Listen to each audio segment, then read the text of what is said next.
I guess we're well overdue. I've been meaning to send out another blog, but we've been a bit busy, and we've also had some more virus issues. Thank you, Marco, again. He got it sorted out. We were shut down for a few weeks this time with malware or something, but Marco got that sorted out for us, and we're up and running again. So I wanted to try and get a blog out for everyone. I guess I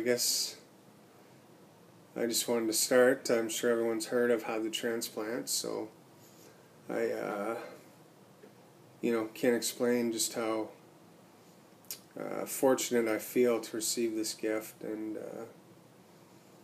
I just can't thank the donor enough, and it's given me a second chance at life. So I just wanted to give everyone a quick, I guess I'll fill everyone in on recovery, and I'm sure there's a lot of questions floating around out there. So my recovery wasn't the end of the world. I guess it went fairly smoothly. I came to right after surgery. I think normally people are out post-op for a few days, but I happened to come to right away. Tried to pull the ventilator out, which is fairly normal. I then had a little bit of an issue with the pump. I believe I was over pumping with some fentanyl, and the surgeons didn't like that too much. We had a little bit of an issue there. But as far as health-wise, I had a bit of a blood clot in my upper chest that held me up for about 5 or 6 days. They had to put a weird pigtail type of tube into my chest. And it ended up sitting there for quite some time, and that held up my release a bit. Then I also had atrial fibrillation, which caused my heartbeat to rise above 150 beats per minute for well over a week. So that was not overly unpleasant. It's just that I was sort of restricted to my room and my bed as much as possible during that week before they could get it sorted out. So I was a bit stir crazy, which you can understand, and at that point I was exercising, so it wasn't so great. They ended up shocking me. That's how they reset your heart. One in the front, one in the rear, bang, resets everything, and I've been fairly good since. I do take a one heart medication, but they're hoping that in a few months I'll be able to wean down off of that. So other than that, things are going fairly well. I seem to be holding at about 45% lung capacity now, the last 3 weeks in a row anyway. So they're running more tests, and would like me to have a bronchoscopy done next week. They just feel that I should be, I guess, climbing and gaining a little more percentage than that. But for me, I feel 100% compared to what I felt like prior to the surgery. So 45% is, you just can't imagine what it feels like to be breathless.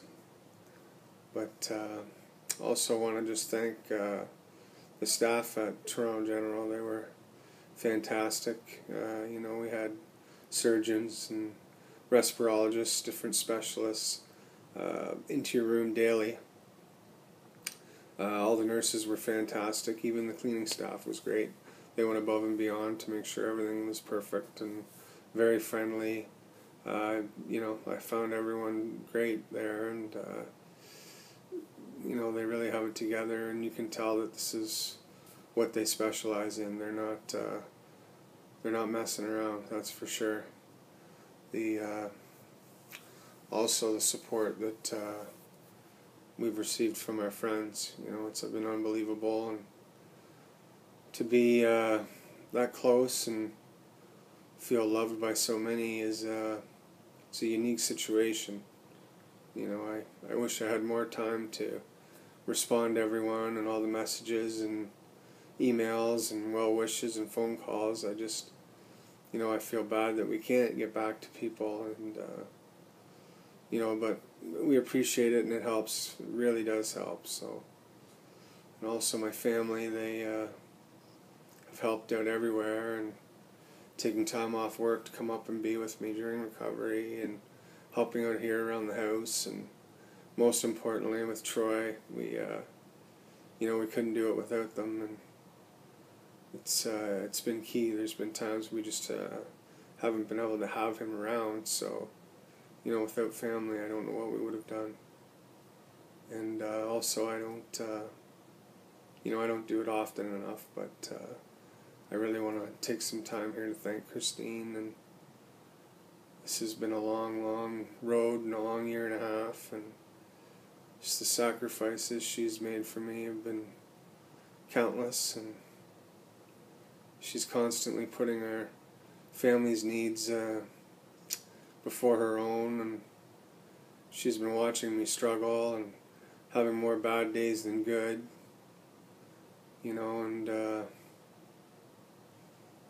having to maintain our home on her own, raising our son without my help. It's been a long year and a half for her, and I just want you to know, baby, that I love you, and that I promise to be stronger than ever, and